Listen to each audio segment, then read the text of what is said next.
Le maximum du style philosophique pour moi, c'est Hegel. C'est-à-dire, c'est incroyablement compliqué, subtil, dialectique, configurique, etc. Donc, c'est la philo, ma formation, et la poésie. Où là, c'est l'inverse, c'est les poèmes de Rimbaud, les illuminations, etc. Et sans doute que mon écriture, en fait, n'est pas passée par le roman. Elle est passée par la philo et la poésie. Donc, elle est finalement, le roman, pour moi, est un genre qui c'est ni de la philo ni de la poésie. C'est moins bien que les deux, d'une certaine manière. Je trouve que c'est un style assez secondaire. D'ailleurs, Balzac, c'est un génie au niveau de la vision du monde, mais au niveau du style, c'est pas très impressionnant. C'est pas spécialement bien écrit, et ça prétend pas être bien écrit en plus. Le style en littérature est quelque chose dont il faut se méfier. C'est souvent, c'est la déviance, on va dire flaubertienne après Balzac. C'est finalement au détriment du fond quelque part. C'est un peu une sclérose. Une catégorie qui s'arrête sur elle-même, qui se regarde, etc. Et je ne suis pas du tout un admiratif des stylistes. C'est pour ça que, par exemple, Nab m'impressionne pas du tout, parce que c'est un styliste pur, mais sur le fond, c'est du paradoxe, quoi. Je veux dire, je le trouve beaucoup moins performant que moi sur le fond. Et finalement, sur la forme, c'est des catégories très dépassées, très compassées, quoi. Il court après des vieilles lunes, quoi. Voilà. J'ai une vision assez ironique sur sur la littérature, parce que sur la littérature, fonctionne sur d'immenses naïvetés. C'est-à-dire des cadets de la bourgeoisie qui pensent qu'ils parlent de l'universel alors qu'ils parlent du problème de leur maman, quoi. C'est pour ça que Proust m'emmerde relativement, parce qu'il y a beaucoup ça chez Proust. Hein. Et en plus, que stylistiquement, je trouve ça lourdingue. Je trouve ça... c'est des trucs de nouveaux riches. Hein. Enfin, c'est un truc de...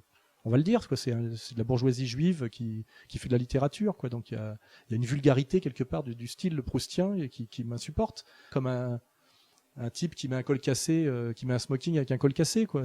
Il y a un côté faute de goût, quoi. Mais je comprends que ça plaise à l'époque. Et puis aussi, il y a une œuvre. Hein. Il y a un mec, voilà. Mais c'est aussi ça la force. C'est comme Victor Hugo. Hein. Victor Hugo, c'est la force de Victor Hugo, c'est l'immensité de l'œuvre, c'est d'avoir écrit 13 heures par jour, parce que sinon c'est assez lourdingue et même parfois assez bête. D'ailleurs, on peut faire des adaptations hollywoodiennes de l'œuvre de Victor Hugo et des dessins animés. C'est beaucoup plus difficile de le faire avec Balzac ou avec Céline. Hein. Faut réfléchir à ça. Hein. En général, un mauvais roman fait très facilement un bon film. On peut pas faire un bon film avec Le Voyage au bout de la nuit, ni avec Illusion perdue de Balzac, c'est pas possible. Alors qu'avec Les Misérables, oui, parce que c'est assez grossier en fait. Mais bon, mais ça n'empêche pas que c'est génial dans cette catégorie-là. Hein. Mais moi, j'ai une assez grande fascination parce que peut-être ça me correspond pour les petits maîtres, les types très doués, très virtuoses, mais qui ont peu produit.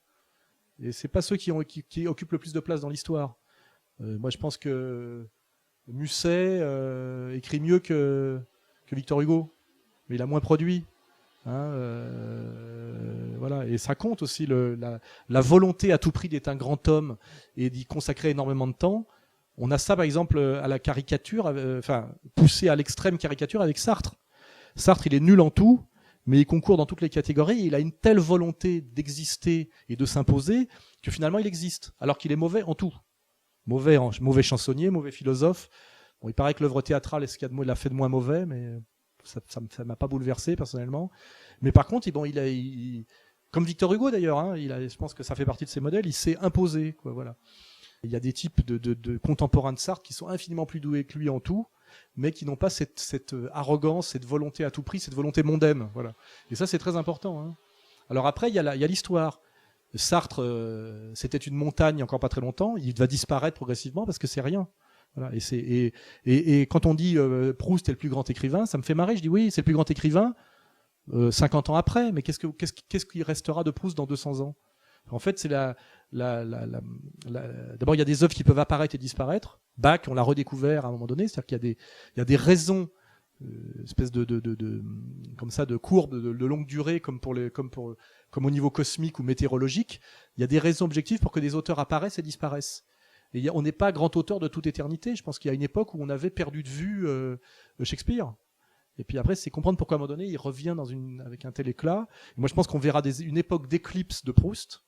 On a par exemple en théâtre, l'exemple parfait, c'est celui dont on nous rebattait les oreilles. Moi, quand j'ai vécu là-dedans, le spécialiste de la distanciation, Brecht, j'ai toujours eu l'intime conviction que Brecht, c'était de la merde. Mais déjà à 17 ans, hein, quand j'allais voir les pièces de Brecht, c'était obligatoire, c'était de la merde. Il n'y a aucun génie, rien, c'est peau de balle. Et Brecht, il restera rien de Brecht, à mon avis, dans 100 ans. C'est de la merde. Et moi, j'ai cette arrogance et cet instinct même à 15 ans, 17 ans, de ressentir ça. Je vois pas où est le génie de Brecht. Il n'y a pas de génie, quoi. C'est le songe d'une nuit d'été. Il se passe quelque chose qui touche même un gosse de 15 ans. Brecht, non, c'est de la merde. Alors évidemment, quand on sort du théâtre à 18 ans et qu'on dit c'est de la merde, et qu'on est face à tous les connards des MJC de gauche, les mecs ils vous insultent, ils vous méprisent. Mais moi je sais, c'est mon intelligence, c'est ma force, je sais que Brecht c'est de la merde. Il suffit d'attendre. Voilà.